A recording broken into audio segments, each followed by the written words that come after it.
नर्मदे हर। बोलो नर्मदा मात की जय। ओम नमः शिवाय। ओम नमः शिवाय।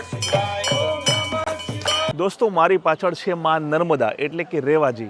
મેં 5 મિનિટ પહેલાં જ ઉત્તર વાહિની નર્મદા પરિક્રમા પૂર્ણ કરેલ છે। જો તમે પણ આ પરિક્રમામાં આવવા માગતા હોય તો કેવી રીતે આવી શકાય, કેટલો ટાઈમ લાગે, કેટલા કિલોમીટર ચાલવાનું હોય, ક્યારે ચાલવું, સવારે, સાંજે, બપોરે, અહીંયા કેવી રીતે પહોંચી શકાય, આ તમામ સવાલોના જવાબ મળશે તમને આ વિડીયોમાં। તો જો તમે પણ નર્મદા પરિક્રમા કરવા માગો છો તો આ વિડીયોને પૂરેપૂરો જોઈ લેજો। આ વિડીયોમાં તમને તમામ માહિતી મળી જશે।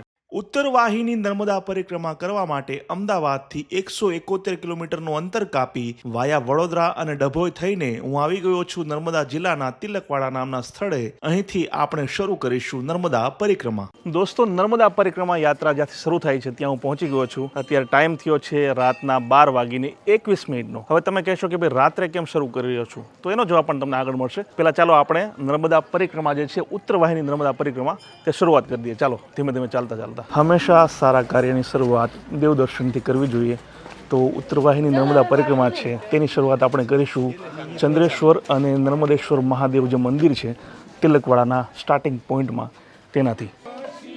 ભાઈ નર્મદા યાત્રા અમે શરૂ કરી દીધી છે અને ધૂન ચાલુ થઈ ગઈ। જો વિચાર કરો રાત્રે 12 વાગે તમે જતા હોય આવી રીતે સુમસાન રસ્તાઓ ઉપર અને સાથે ઓમ નમઃ શિવાયનો જાપ થતો હોય, કેવી મજા આવે।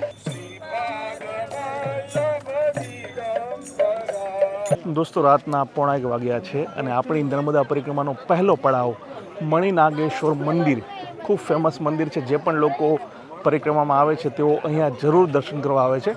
અહીંયા ભાવિકો માટે ચા નાસ્તાની પણ વ્યવસ્થા હોય છે। તો આજે ભાવિકો માટે ચા તો છે જ, સાથે સાથે પૌવા છે। જુઓ તો ચા પૌવા તમે અહીંયા ખાઈ શકો છો, ફરીથી ફ્રેશ થઈ અને આગળ ચાલી શકો છો। આપણે મંદિરની અંદર પણ જઈશું। અને દોસ્તો હવે આપણે આવી ગયા છીએ મણિનાગેશ્વર મહાદેવ મંદિર છે એની અંદર, અને અહીંયા છે મેઇન મંદિર જેનું નામ છે મણિનાગેશ્વર। અહીંયા છે તેમના પુત્ર એટલે કે ગણેશજીનું મંદિર, અને આખું આ જે મંદિર છે ને એનું વર્ણન સ્કંદ પુરાણમાં છે। જુઓ આખે લખેલું છે આખો ઇતિહાસ। દોસ્તો હવે નર્મદા પરિક્રમાના જે એકચ્યુઅલ પથ છે એટલે કે સાચો પથ છે ત્યાં આપણે આગળ ધપી રહ્યા છીએ। વચ્ચે ઘણા બધા ખેતર પણ આવે છે। આ બાજુ છે કેળનું ખેતર એટલે કે કેળાનું ખેતર, અને આ બાજુ છે એરંડા। 1 વાગી ગયો છે, જે રસ્તો છે અમારો ત્યાં લાઇટ પણ જતી રહી। જુઓ કારણ કે આ ગ્રામ્ય વિસ્તારો છે, તંત્રે વ્યવસ્થા તો સારી કરી છે અલગ અલગ જગ્યાએ। જો અહીંયા પણ છે, પણ અત્યારે લાઇટ ગઈ છે એટલે આવું પણ થાય। એટલે સાથે બેટરી રાખજો, બાકી મોબાઈલ તો બધા પાસે હોય છે। ભાઈ માત્ર 5 મિનિટમાં લાઇટ પણ આવી ગઈ છે, એટલે વ્યવસ્થા કેટલી જડબેસલાક છે। તો પરિક્રમા દરમિયાન માત્ર ખેતરો કે પછી નદીઓ જ આવે છે એવું નથી, વચ્ચે 1-2 ગામ પણ આવે છે કે જ્યાં આવી નાની મોટી દુકાનો હોય છે, જ્યાંથી તમે નાસ્તો વગેરે લઈ શકો છો। રાત્રે તમે શેરડીનો રસ પીવો એ પણ તમને મળી જશે, સોડા પીવો એ પણ મળી જશે, ચા પણ મળી જશે। અલગ અલગ જગ્યાએ આવું લખેલું જો નર્મદા પરિક્રમા માર્ગ આ તરફ, એટલે તમારે કોઈને પૂછવાની જરૂર નથી। હવે ઘણા લોકોને સવાલ થતો હશે કે ભાઈ અમે રાત્રે શા માટે નર્મદા પરિક્રમા કરી રહ્યા છીએ? તો તમે દિવસે પણ કરી શકો છો, પરંતુ ચૈત્ર મહિનામાં આ વિસ્તારનું અને આખા ગુજરાતનું 40 ડિગ્રી કરતાં વધુ તાપમાન હોય। દિવસે જો તમે કરો તો તડકાના કારણે ડિહાઇડ્રેશન તમને પ્રોબ્લેમ થઈ શકે, બીજી ઘણી બધી પ્રોબ્લેમ થઈ શકે। મોટાભાગે મોટી ઉંમરના લોકો અહીંયા આવતા હોય છે તો એ ગરમી સહન ના કરી શકે। ભાઈ આ વિસ્તારમાં ઘણા બધા પ્રાણીઓ પણ છે, એટલે આવા બોર્ડ મારવા પડે કે ભાઈ વન્ય પ્રાણીઓથી સાવધાન, કારણ કે નર્મદા જિલ્લો છે, બાજુમાં જંગલ પણ છે અને આખો આ વિસ્તાર એ પ્રકારનો છે। પાણી બાજુમાં હોય એટલે પ્રાણીઓ પણ હોવાના જ, પણ ક્યારેય નર્મદા પરિક્રમાના રૂટ ઉપર દેખાણા નથી। સાવચેતી રાખવા માટે આ બોર્ડ મારવા પડે। દોસ્તો નર્મદા પરિક્રમા દરમિયાન દર અડધી કલાકે કોઈને કોઈ કેમ્પ અને વિસામો આવે છે। આ બીજો જે કેમ્પ હતો તેમાં સેવ મમરા અને ચા, ગરમા ગરમ ચાની સેવા લોકો કરી રહ્યા હતા। થોડો થાક લાગ્યો હોય તો 5 મિનિટ અહીંયા બેસી સેવ મમરા ખાવા હોય તો ખાઈ અને આગળ તમે વધી શકો છો। અમે પણ વધી ગયા છીએ આપણા પથ પર। ભાઈ વચ્ચે વચ્ચે આ ટાઈપના બાથરૂમ અને ટોયલેટની વ્યવસ્થા પણ હોય છે, જેથી એ પણ ચિંતા નથી કરવાની તમારે। દોસ્તો રાતના લગભગ 1:45 થયા છે અને આપણે પહોંચી ગયા છીએ કપિલેશ્વર મહાદેવ મંદિર સામે છે, ત્યાં જઈશું। દોસ્તો અહીંયા ખાસી એવી ભીડ છે કપિલેશ્વર મહાદેવના સ્થાનકે। ભજનો સતત ચાલી રહ્યા। જો વાતાવરણ એકદમ દિવ્ય છે, ભવ્ય છે, પવિત્ર છે। ચાલો થોડી ભીડ છે છતાં પ્રયત્ન કરું તમને દર્શન કરાવવાના કપિલેશ્વર મહાદેવના।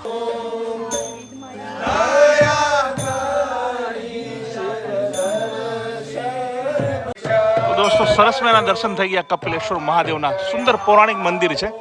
અહીંયા સીતારામજીનું મંદિર છે। ભજન સતત ચાલુ છે। જો ओम नमः शिवाय। ओम नमः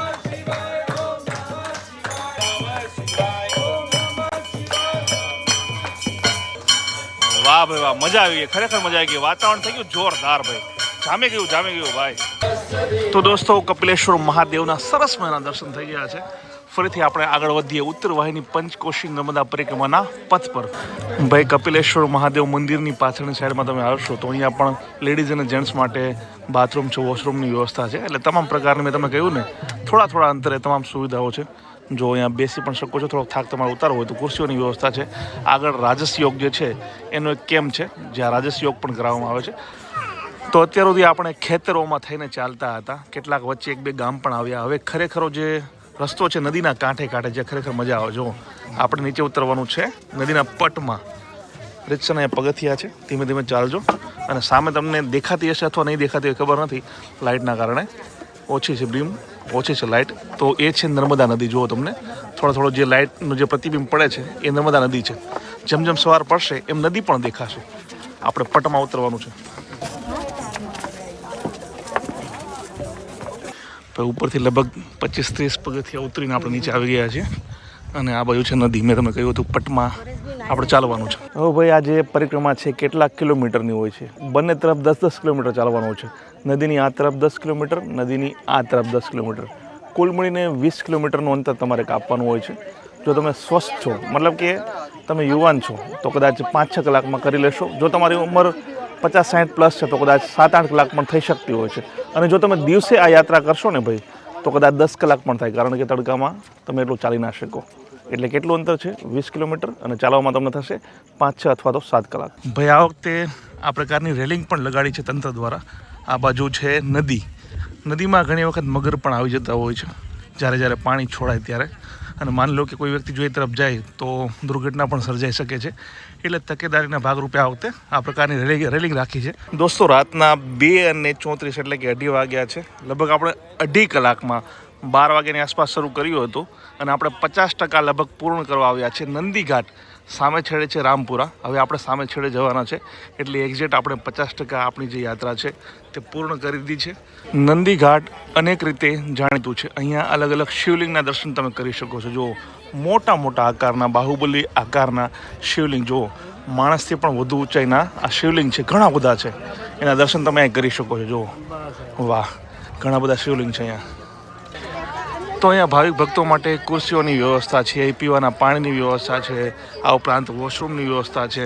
તો નંદી ઘાટ જો તમે અહીંયા સુધી પહોંચી ગયા છો તો અહીંયા તમે થોડોક ટાઈમ આરામ પર કરી શકો છો. અહીંયા કેટલાક ગાડલા પણ રાખેલા છે. તો દોસ્તો હવે આપણે નંદી ઘાટ છે ત્યાંથી સામે જવાનું છે રામપુરા. અને એના માટે આપણે બોટમાં બેસવાનું છે.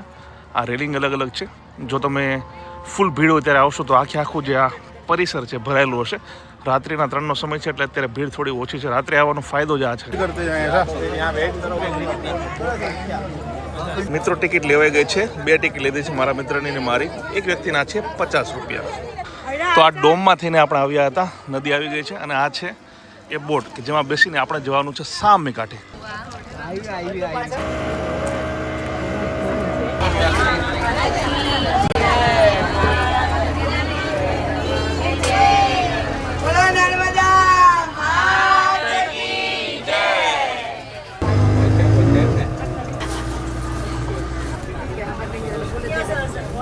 તો મિત્રો ગોવાથી લાવેલી આ બોટમાં અમે બેસીને આવી ગયા છે સામા કાંઠે. લગભગ 7 થી 8 મિનિટ જેટલો સમય લાગ્યો છે. જો આ પ્રકારની બોટમાં બેઠા હતા, ધીમે ધીમે લોકો નીકળી રહ્યા છે.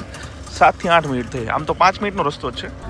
તો આખો આ મેપ છે ઉત્તર વાહિની નર્મદા પરિક્રમાનો.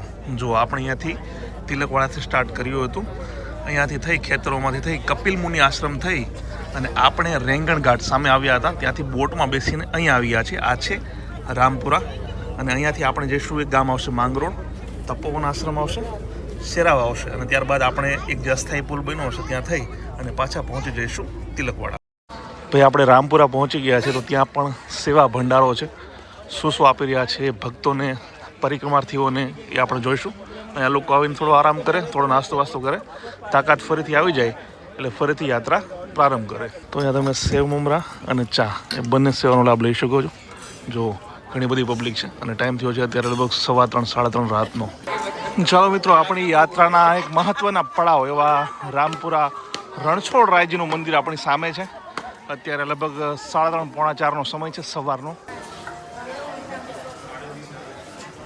દોસ્તો રાતના 3:30 થયા છે એટલે મંદિરના દરવાજા તો સ્વાભાવિક રીતે બંધ જ હોય, પણ દીવા વગેરે કરેલા છે જેથી ભક્તો જો આવે તો અહીંયા શીશ ઝુકાવીને આશીર્વાદ લઈ શકે રણછોડરાયજીના.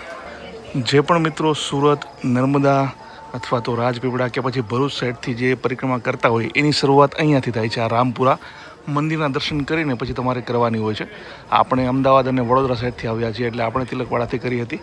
અહીંયા ભક્તોને સૂઈ શકે એ પણ વ્યવસ્થા છે. ગાદલા છે, ગોદડા આપવામાં આવે છે, નાસ્તો વાસ્તો બધું છે. જો ઘણા બધા ભક્તો જે છે અત્યારે આરામમાં છે. બની શકે કાં તો અડધી મજૂરીને કાપી લીધી હશે અથવા તો પરિક્રમા પૂર્ણ કરી લીધી છે. આ તમામ જે ભાવિકો છે એવા છે. ભાઈ રામપુરામાં 15-20 મિનિટ સુધી થોડો મસ્ત આરામ કરી લીધો છે અને હવે અમે નીકળી ચૂક્યા છીએ અમારા લાસ્ટ ડેસ્ટિનેશન એટલે કે તિલકવાડા તરફ. ભાઈ જ્યારે આપણે રામપુરાથી રિટર્ન જતા હોઈએ છીએ તિલકવાડા ત્યારે પણ ઘણા ગામ આવે છે. એમાંથી એક મહત્વનું છે માંગરોળ. જી હા, પેલું ગામ આવ્યું છે માંગરોળ. એ ગામની વચ્ચેથી આપણે પસાર થવાનું છે. મિત્રો માંગરોળ ગામથી થોડા આગળ વધ્યા એક સરસ મજાનો તપોવન આશ્રમ છે કે જ્યાં ચા અને બિસ્કિટ એની સેવા છે. જુઓ, સવારના લગભગ 4:30-4:45 જેટલો સમય થયો છે અને બહુ સરસ મજાનો આશ્રમ છે. અહીંયા વોશરૂમની પણ વ્યવસ્થા છે, બેસવાની પણ ઘણી બહુ મતલબ કે એકદમ શાંતિ આપે ને મનને એ પ્રકારનો આખો આશ્રમ છે. નામ છે તપોવન આશ્રમ. અહીંયાથી પસાર થાવ ને ભાઈ અહીંયા જરૂર આવજો. મિત્રો આખી ઉત્તર વાહિની નર્મદા પરિક્રમાનો સૌથી સારો જો કેમ્પ હોય ને ભાઈ તો એ છે આ સીતારામ આશ્રમ. સીતારામ આશ્રમ, નામ ભૂલતા નહીં. જો આ છે સરસ મજાની બાપા સીતારામની મૂર્તિ. ત્યાં દર્શન કરો અને દર્શન કર્યા બાદ ચા નાસ્તો વગેરે કરવો હોય આ લાઈનમાં ઊભા રહી જાઓ. જી હા, અહીંયા સરસ મજાની પાપડી છે અને ચા બની રહી છે. એમાં વાર લાગશે એટલે ખાલી પાપડી ખાઈ લઈએ અત્યારે અમે. ભાઈ જેવી રીતે આપણે રામપુરામાં ઘાટ ચડ્યા હતા એવી રીતે અહીંયા ઘાટ ઉતરવાનો છે. મતલબ કે હવે આપણે ફરીથી નદીના કાંઠે કાંઠે ચાલવાનું છે. ભાઈ આ જગ્યાએ તમે નર્મદા મૈયાને દીપ પ્રજ્વલિત કરી શકો છો. દીપ પ્રગટાવી અને એમાં વહેતા મૂકી શકો છો. પરંતુ નદી છે આગળની સાઈડમાં અને અહીંયા છે કોર્ડન કરેલી જગ્યા એટલે લોકો અહીંયા છે દીવા મૂકી દીધા છે. મિત્રો આ વખતે તકેદારીના ભાગરૂપે નદીમાં કોઈને નાવા દેવામાં નથી આવતા. એટલે માની લો કે તમારે પરિક્રમામાં આવવું હોય ને નર્મદામાં સ્નાન કરવું હોય તો એના માટે અલગ અલગ અસ્થાયી ધોરણે વ્યવસ્થા કરવામાં આવી છે. નર્મદા નદીનું પાણી પાઇપ દ્વારા આ પ્રકારના અલગ અલગ જેન્ટ્સ અને લેડીઝ માટે સ્નાનાગર છે. ત્યાં તમે સ્નાન કરી શકો છો અને તમારી જે ઈચ્છા છે એ પરિપૂર્ણ કરી શકો છો. ભાઈ મિત્રો લગભગ 95% અમારી યાત્રા પરિપૂર્ણ થઈ ચૂકી છે અને હવે આપણે આવ્યા છે સરકારી ડોમ, સૌથી મોટો ડોમ છે ત્યાં. અને આ છે તિલકવાડા સાઈડમાં. જ્યારે તમે પૂર્ણ કરશો નર્મદા પરિક્રમા ત્યારે બ્રિજની પહેલાં જ આ મોટો ડોમ છે કે જેમાં પરિક્રમાર્થીઓ સૂઈ શકે તેવા રીતસરના ખાટલા છે, ધાબળા આપવામાં આવેલા છે ઓઢવા માટે. તમે જુઓ અહીં ઘણા બધા લોકો સૂઈ ગયા છે કારણ કે યાત્રા હવે લગભગ પરિપૂર્ણ થઈ ગઈ છે. થાકી ગયેલા લોકો અહીંયા સૂઈ જાય છે. જુઓ અમારી સાથે 2 લોકો છે. મજા તો સૌની સાથે અને ભજન મંડળી હતી, કીર્તન મંડળી, એમાં વધારે મજા આવી. આનંદથી, ભક્તિ ભાવથી. કેમ કે લોકો એવું કહેતા ને કે ભાઈ શું મજા આવે એમ, તો તમે શું કે હું નહીં મજા એટલે મજા જ એ તો આત્મીય રીતે ખબર પડે. આત્મા આપણો કબૂલ કરે કે નહીં. ખૂબ ખૂબ આનંદ થયો, ખૂબ ખૂબ મજા આવી. તો મિત્રો લગભગ સવારના 7 વાગી ગયા છે અને મેં નર્મદા પરિક્રમા પૂર્ણ કરી લીધી છે. આમ તો 6 વાગે પૂર્ણ કરી લીધી હતી પરંતુ અડધી કલાક એક જગ્યાએ મેં ઝપકી મારી લીધી સરકારી જે ડોમ હતો ત્યાં.